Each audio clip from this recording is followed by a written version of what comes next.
This is the case of Shy'Kemmia Pate and what some people might be up to today in her case, and what new evidence or leads they think they may have found regarding this case. And if you want to know more about this case, please continue watching.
On the evening of September 4th, 1998, 8-year-old Shy'Kemmia Pate went missing from her home in Unadilla, Georgia.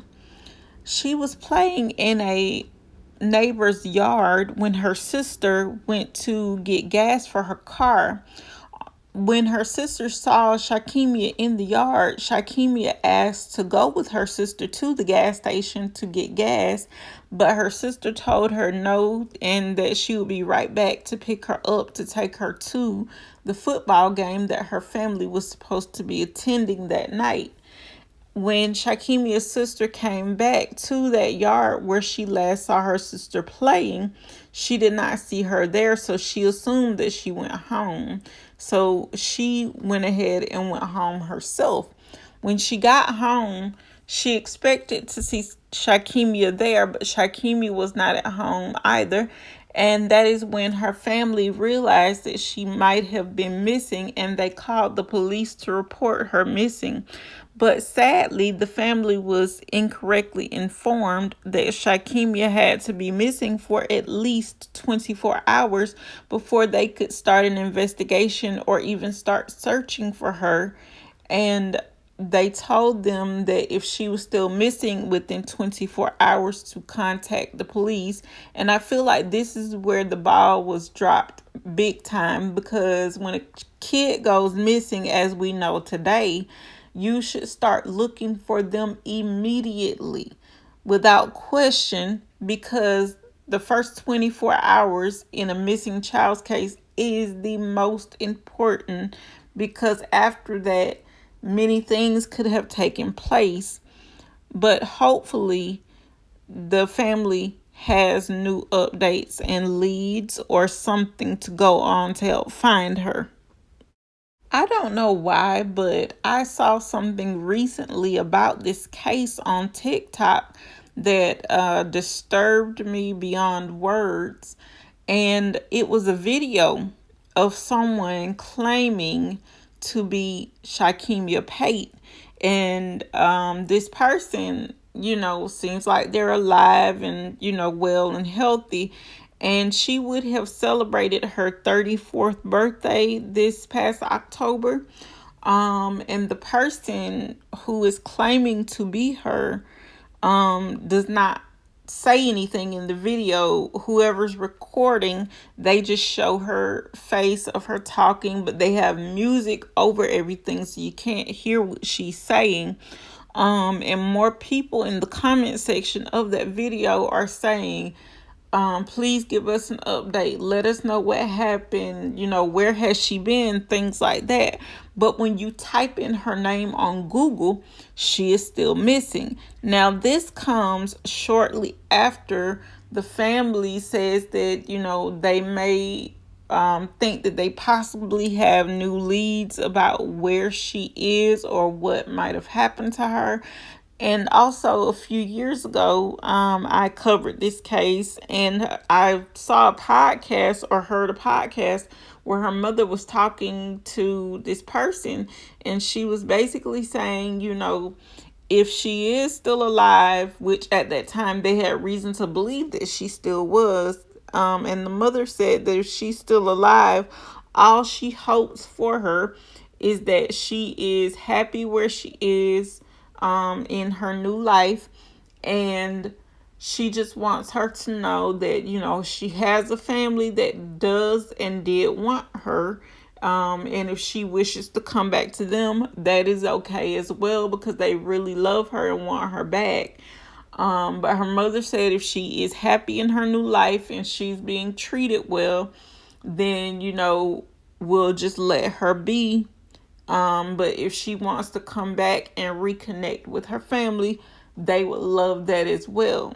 Now, as of the recording of this video, which is November 15th of 2023, just yesterday, there was an article published about new leads or new details. Now, in my old video, I did say that Shy'Kemmia, as a child, was known to have a kidney disorder, and she had to have surgery for that kidney, and she had to also wear pull-ups, because if she didn't, she would have to stop to use the restroom every 10 to 15 minutes.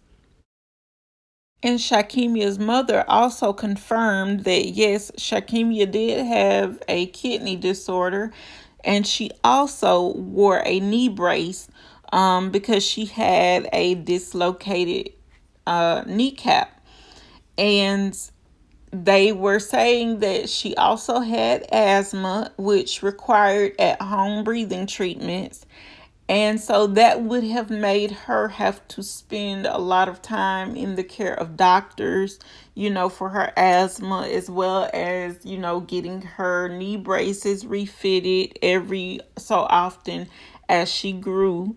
And her kidney dysfunction was a major issue because she had just been in the hospital recently before she went missing for her asthma, which I can't understand why for the life of me, if she had all these conditions that will require medical treatment, why would someone take her? Because they believe that at the time of her disappearance, she had to have been taken by someone who she was very familiar with, because I don't see a child just hopping in a car with someone they don't know. Now, this does happen because, people use things like candy, toys, and unfortunately puppies and kittens to lure children into a false sense of security, and then they abduct them and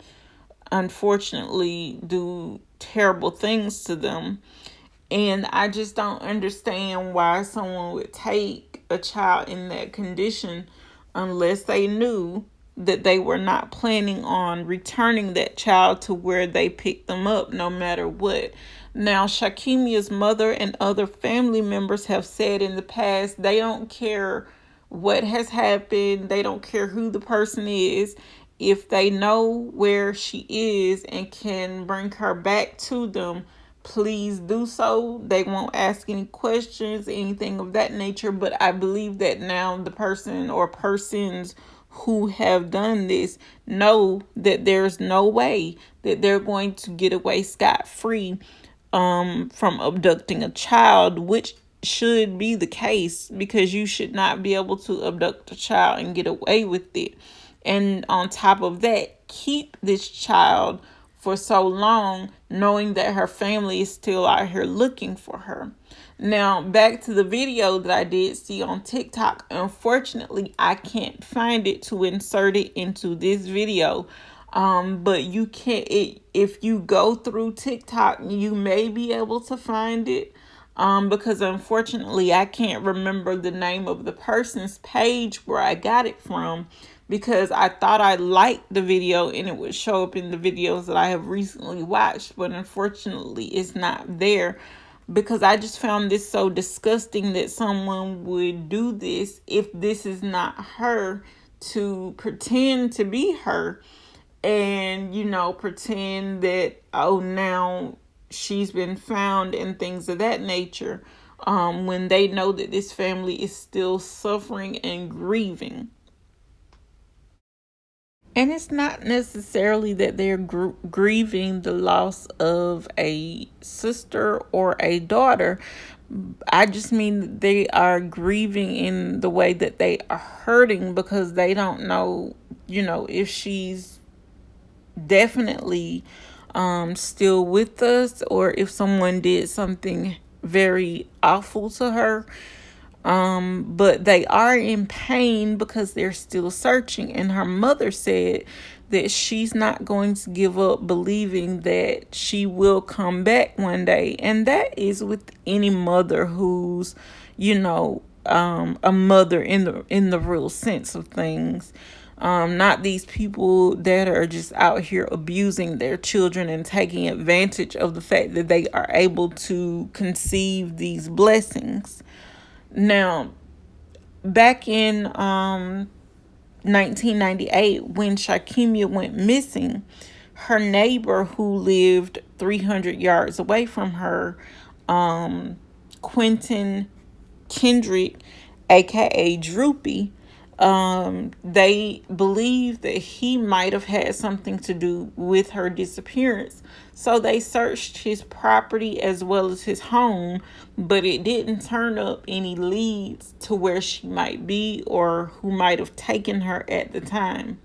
Now, they believed that, like I said before, it had to be someone who she was very familiar with, because kids don't just disappear on their own, or go with someone who they do not know. Oftentimes, kids are abducted by family members or even friends of the family that they might know, because a lot of times these friends of the family have been around this child's whole life, so they see them as uncle or cousin so and so, or somebody like that, so they're comfortable with this person, and that gives the person who wants to carry out this heinous crime easier access to the child, because the child already knows them and trusts them, so they're more likely to go with them or follow their directions to go with them.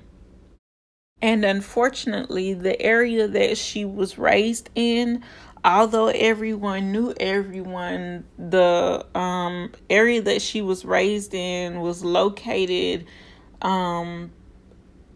across the street from a club known as the Roxy Club. And the area was also known for drug dealing, drug use, and gambling as well. So that made it, sort of a high crime area, if you will. But her family is asking that if anyone knows anything, to please call the Unadilla Police Department, as well as 911 or the sheriff in your local area. Or even you could call the GBI. They are requesting that if anything helps bring her home, please call anyone that you need to call, and hopefully they can bring her home. Because as I said before, there is someone on TikTok claiming to be her now at the age of 34. But unfortunately, I know that age progressions aren't spot on all the time, but this is what they came up with a few years ago, what she may look like, versus what this person looks like now. They look like a totally different person. To me, they don't have any resemblance to her. um I could be wrong, of course. This could be her, but I've only seen that one video of the person claiming to be her. You can't hear anything in the video. You can see that she's talking, but they covered the sound of her voice with music, which I'm not sure why, when they knew that if that really is her, people are going to have questions about, where she's been, who had taken her, how's her medical conditions, have they gotten worse over the years, have they gotten better, if so, what was she taken care of, things that people want to know, and I just don't think that if that's not her, I think that it's so wrong and disgusting for someone to go around portraying a missing person. But just like someone said yesterday about social media and how things are going, people are doing a lot of this for attention, and they need to know that this is not okay. But unfortunately, guys, that brings me to the end of this video. If you like this video, please don't forget to give it a thumbs up. If you are not already subscribed, please make sure you subscribe before you leave, because that helps me out so much. And if you would like to, please leave a comment down in the comment section below to let me know of any other cases that I should cover. And until next time, guys, thanks for watching, and I'll see you on the next one.